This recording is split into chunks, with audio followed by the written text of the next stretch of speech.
সরকারি কর্মকর্তাদের সংখ্যা কত, এটার উপরে আপনি একটি প্রশ্ন করতে পারেন। ধন্যবাদ মাননীয় স্পিকার। সম্মানিত মন্ত্রী প্রদত্ত তথ্য অনুসারে বাংলাদেশে সরকারি চাকরিজীবী কর্মকর্তা এবং কর্মচারীর সংখ্যা হচ্ছে 14,50,891টি। এই 14,50,891টি পরিবারের সর্বশেষ বেতন বৃদ্ধি হয়েছে 2015 সালে, আর বর্তমান হচ্ছে 2026 সাল।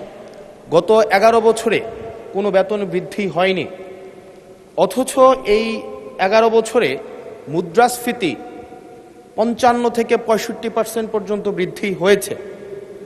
মাননীয় মন্ত্রী মহোদয়ের কাছে প্রশ্ন, এই 14,50,891টি যে পরিবার রয়েছে, প্রথম শ্রেণী থেকে চতুর্থ শ্রেণী কর্মকর্তা এবং কর্মচারীদের সরকারি তাদের বেতন বৃদ্ধির জন্য, যদি এটি আপনার মন্ত্রণালয়ের না, আপনারা অর্থ মন্ত্রণালয়ে তাদের বেতন বৃদ্ধির জন্য কোনো প্রস্তাব পাঠাবেন কিনা, এবং এই নিয়ে বর্তমানে আপনাদের প্রণীত যে নীতিটি রয়েছে সেটি আমরা জানতে চাচ্ছি। ধন্যবাদ। মাননীয় মন্ত্রী।